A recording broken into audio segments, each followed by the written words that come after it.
Hello friends, welcome to Third Stall Garage. My name is Doug. That's my friend Dale. Say hi, Dale. Hi, Dale. We are moving forward on the 1966 Volkswagen Beetle Convertible named Hendrick project. This episode we're working on the passenger side A-pillar. It's got all kinds of ugly in it that we're going to work on fixing. Thanks for following along. Have a great day.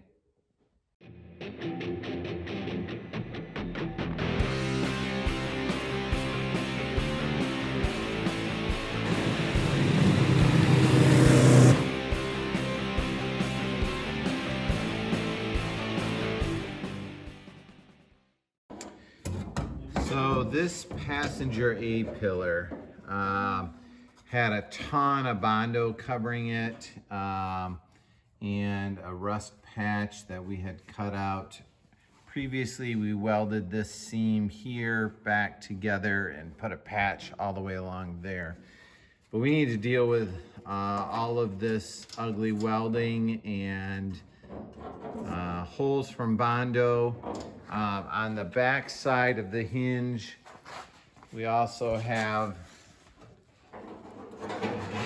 this pinch joint here isn't in real great shape, so we need to address that. One point in time, somebody welded in a patch here, so there's a joint here. That isn't too bad right there, but that can be improved upon. And then the bottom, it needs to be fixed too. So we have a replacement panel from Wolfsburg West right here that we are going to use some of and try to figure out how to cut this out and put this in and still get the door to line up.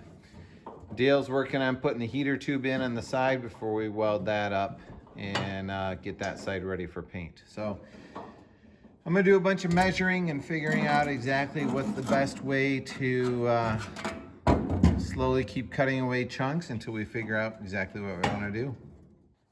Hey friends, third stall night for Doug and Dale. Say hi, Dale. Hi, Dale. Dale's working over there, wrapping up episode, I think that'll be the end of episode 20. I'm on episode, I think, 21. So we took this patch and Dale separated the pinch welds or the spot welds on this, and we removed the hinge out of here. So we're getting rid of that, and we decided to use the original hinge pieces and location, and they're just using the shell of this to make a patch. So my job tonight was that, and I'm pretty happy with that. I mean, it flexes a little bit going in.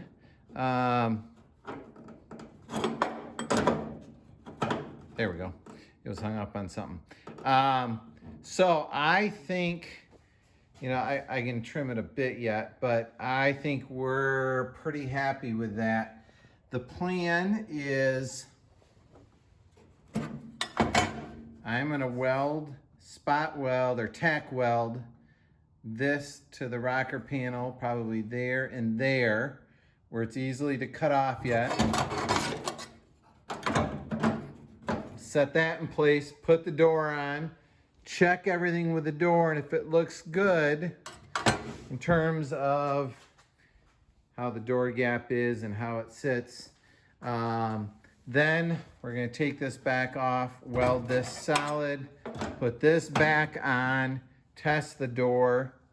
If it looks good yet still, then we'll put a weld in here and on here, take the door back off, finish welding it, and at the same time wrap this edge, this crimp weld or pinch joint, I don't know what it's called, around that side.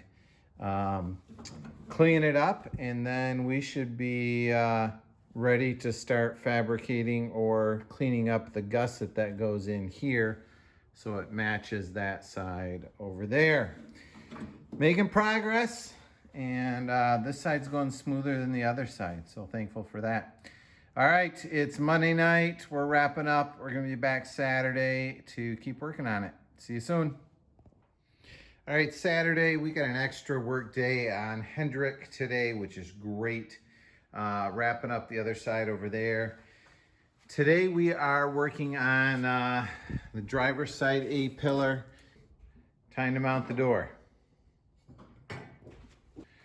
So the door is on.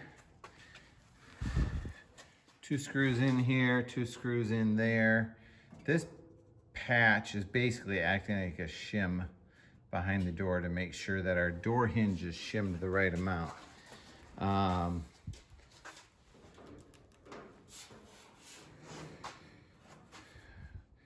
Good news is we're close. Our gap is nice and parallel the whole way. The problem, so that's good news. The curve is close.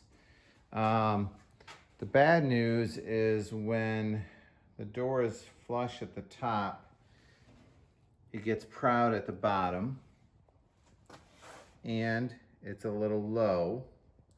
So our read on that is that both hinges need to go forward to get our gap from it. Right now it's about 1/8 of an inch and we want it to be 1/4 of an inch. So both hinges need to go forward.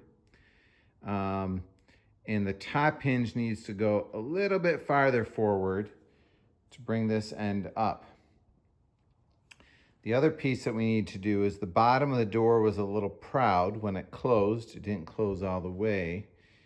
The bottom hinge is already as far in as it will go. The top hinge is already as far out as it will go. So we need to grind a little bit more relief in the hinge plates to allow that tapped plate that the bolts go to slide just a touch further. So we're going to try to adjust those, slot those holes a little bit, and then we're gonna take a hammer and big chisel and try to just tap this ever so slightly forward and then reassemble it and see how it works.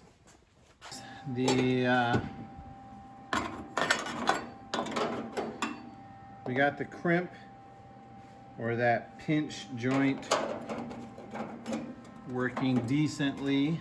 It's not gonna slit iron right now. And these gaps are lining up better. We still need to move our bottom hinge in about 1/8 of an inch. And so what I did was welded an eye bolt, hooked up a strap, little ratchet strap to the tunnel, pulled it over a little bit, and then redid that tack weld. And we're gonna test fit the door again now. It's the lights. It's just shining off your head. It's shining off my head. Take your hat off. There we go. I'm trying to block you so we don't have to see you. Hey, I give you at least a solid 5 more views because of New York. They only That's watch true. the ones that I Say hi to your friends in New York. There you go. Hi, friends in New York. There you go. We have come to the point, here, I'm gonna flip the camera on. We have come to the point where the bottom of the door is still a little proud right here. So this hinge needs to go in just a touch further. We've got it pulled with that, welded in right here, and realistically it needs to go a touch further, but we are fighting all of this sheet metal back here and all this sheet metal along here.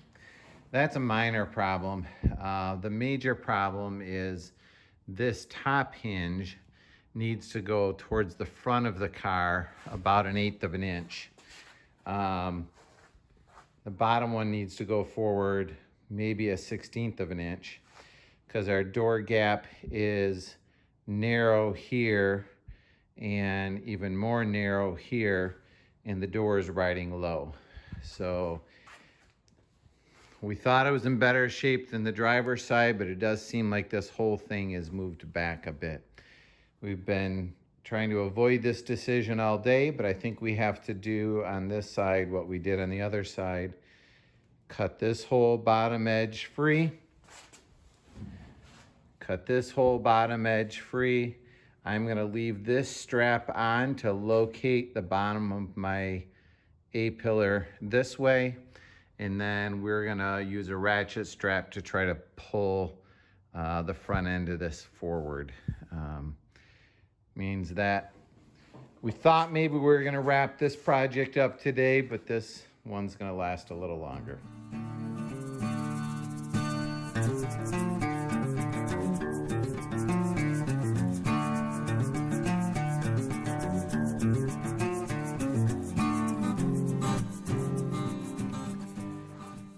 So here's what we did. Cut it all the way out. Put a ratchet strap on here to help pull forward on a gas tank bolt. It will only pull so hard. If I put my shoulder on this and lift, the whole front of the car kind of goes up. So what we did is I lifted it up and we put a shim in there, a wooden shim that's probably 5/16 of an inch. And the door went way high in the back here, which totally you would expect to happen. But it went way higher than we wanted, and our gap is way wider than we needed. So next we added I think a 1/16 shim here to help drop this back down and help even up our gap on the door, but it's still too wide at the top and this is too high.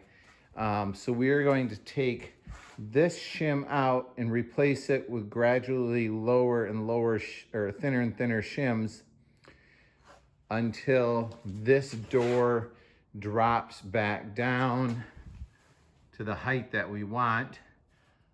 Hopefully that will give us the door gap that we want. And then we will weld it back in. The theory being, when we're done with final assembly, that gives us this shim to play with. And if we need to move the door forward, we can take that shim out or put a thinner one. If we need to shim the door back, we can. Just gives us some play with that. The other piece we're gonna continue to watch is the profile of the door. Right now it's pretty good, although the bottom of the door is still a little proud. And so before we weld it in, we need to make sure that that hinge comes over that way a bit. We think that this will work. All right, I think we are at the spot we want to be. I can't remember for sure what I showed you, so sorry if this is a repeat. Cut all the way along the bottom. We have 4 shims in here, chunks of sheet metal. I don't know what gauge they are, but 4 of them is what we needed. So you can see the gap that we added. So the A-pillar has gone up that much. And here are the results of it. We now have a really nice gap between the top of the door and the windshield. We do have a shim back here, which we can take out if needed later or increase in thickness. There's not a shim in the bottom, but our gap top to bottom here looks pretty good. Our door is sitting just a smidge high, which is, we're good with that because I think once we release the ratchet strap there, everything's gonna settle back down a bit. And again, if that drops too much, we can thin out that shim. And our gap here, top to bottom, is a beautiful 1/4 inch all the way up and down. The profile of the door is looking great. All the way down, the door is not proud anymore. And we adjusted that by that ratchet strap. So we're to the point now where we're happy with all of it and it's time to weld it all back in. And I'm gonna weld it in. I'm gonna grind. He's gonna grind. I got a grinder. His name is Dale. It's a beautiful relationship. All right, we'll show you when we're done. Okay, moment of truth. The door is on and we're gonna shut it and we'll see if it closes.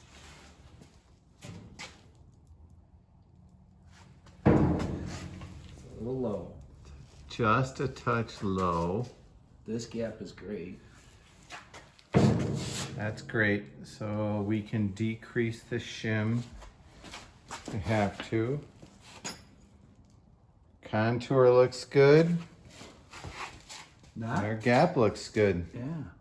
So I think it collapsed a touch more than we wished it would have, but You could take that shim. you know, it's really not, I don't mind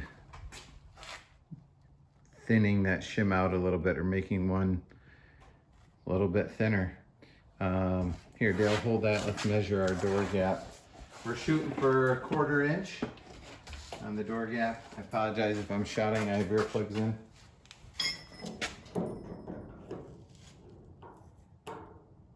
Well, we're a little thinner. So we're at 180. So 3/16 of an inch. And we're about 180 down here as well. 190. So seems to have collapsed a little bit more than we anticipated it would, but I think if we decrease that shim a little bit, we'd be good. Yeah, I think it's what we got. It's certainly not bad. Certainly better. Yeah. We'll also, we need to put that patch back in on the bottom yet. That may play around a little bit with our bottom hinge. If once that seats in, it snugs up a little tighter, that might increase our gap a touch as well. So let's keep going and put that patch in, and then we'll do a final test of it. So the patch is welded in. Started grinding it down. It's not perfectly smooth, but you know, with our skill ability, I think the best we can hope for is a skim coat of Bondo across there, and it will look good. Won't catch your eye. I have a couple pinholes, and in there it looks like I didn't get good penetration of the weld. It's a little, I don't know, crumbly. So I gotta fix that up, and a little spot there, little spot there. So I'm gonna keep doing a little more tack welding, and then this is where our little door is.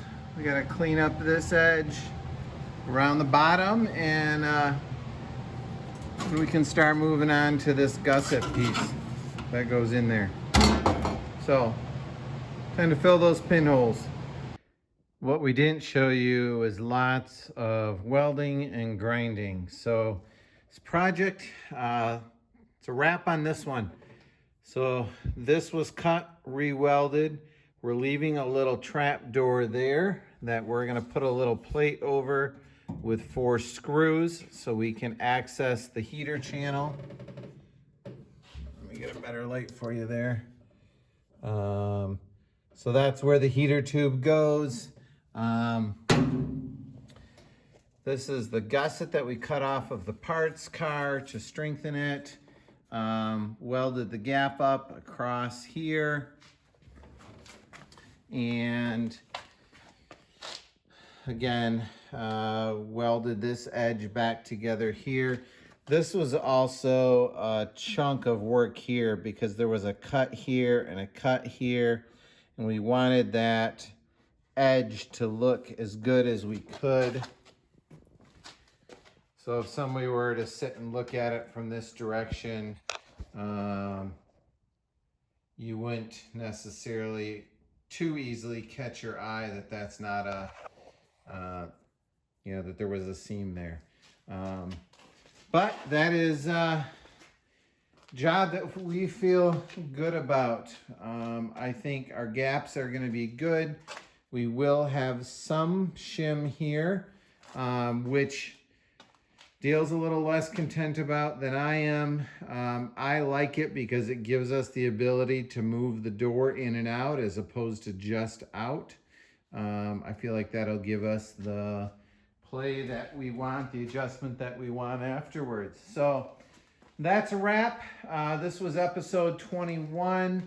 Episode 22 is the repair of this dent here. That one's actually out already on YouTube. I got done editing it first. I'm just wrapping this one up now. And then we are going to move on to these fender well. This one in particular is in really rough shape. It's got all kinds of dents in it and bolts that are missing. If you're wondering what this black is, that's the Eastwood internal frame coating that we sprayed in there that has bled out. But yeah, we got a little bit of work to do on this one. So that's a wrap. Thanks for being part of Third Style Garage. If you like it, give us a thumbs up. If you've got questions, post a comment below. My encouragement to you is to reach out to a member of your family and tell them that you love them. Have a good night. Bye.